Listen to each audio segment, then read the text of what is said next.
ever seen something so simple, so beautiful, that it just stops you in your tracks? You know, like a rainbow arching across the sky after a storm? It's a sight we've all seen.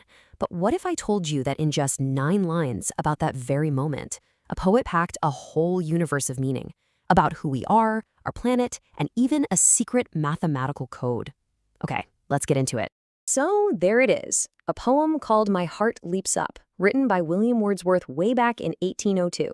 At first glance, it feels super direct, almost childlike in its joy, right? But trust me, hidden in that simple language are all these incredible layers that we're going to peel back one by one. All right, let's start with the line that has been tripping people up for over 2 centuries. The child is father of the man. I mean, it sounds completely impossible, a total contradiction, but that's the point. Wordsworth is using a really powerful literary tool here. And that's our key. A paradox isn't just nonsense. It's like a little puzzle. It's designed to make you pause and look deeper for a hidden truth. So what's the truth hiding in "the child is father of the man"? Here's the brilliant idea behind it. Wordsworth is saying that our childhood isn't just some phase we grow out of. No, it's the very foundation of our adult selves. All that wonder, that joy, that curiosity we feel as kids, those are the building blocks. They literally father the person we become, shaping our values, our beliefs, our whole way of seeing the world. The child's experiences create the adult. Simple as that. Okay, so we've cracked that central puzzle. Now let's look at the poem's main image, the rainbow. For Wordsworth, this wasn't just, some light refracting through water droplets. No way. It was this huge, multi-layered symbol. The rainbow is that pure, unfiltered joy he's desperate to hold on to. Sure, it's a classic symbol of hope after a storm, but it goes so much deeper. For Wordsworth, it's a nod to a divine promise, kind of like a bridge connecting our worlds to the spiritual. And, this is crucial, seeing that same rainbow throughout his entire life, from childhood to adulthood, makes it a symbol of his own identity, the one constant thread tying it all together. And that deep connection to nature, it gives this old poem a surprising urgency today. It's kind of wild to think that something written over 200 years ago speaks directly to our modern environmental crisis. To really get how, we can look at it through a specific critical lens. Ecocriticism is basically just a fancy term for reading with the environment in mind. How does a text talk about nature? What's the relationship between people and the planet? And when you apply that to this poem, man, it just unlocks this profound ecological message. So, a lot of the time, we tend to see the world from a human-centered or anthropocentric view. Nature is valuable because of what it gives to us.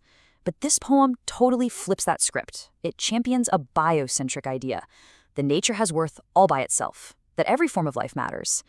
It's about approaching the world with humility, realizing we're just a part of it, not the masters of it. And that leads us right to the poem's final words. This call for natural piety, a deep, almost spiritual reverence for the natural world, is incredibly relevant right now.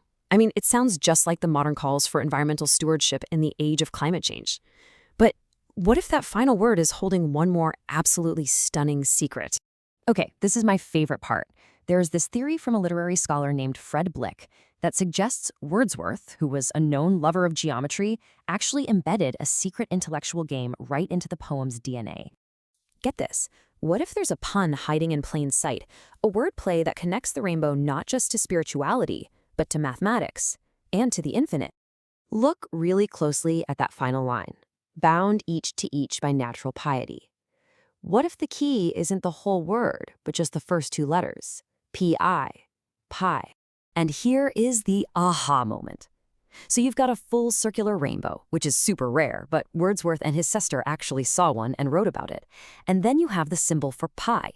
The theory is that Wordsworth used piety as a pun on pi. A rainbow is an arc of a circle. Pi is the infinite, never-ending number you use to measure a circle, and the circle itself is a timeless symbol of eternity. By hiding pi and piety, Wordsworth connects the natural beauty of the rainbow to the mathematical, eternal, and infinite nature of the universe. Mind blown. Okay, so let's just pull all of these incredible threads together for a second.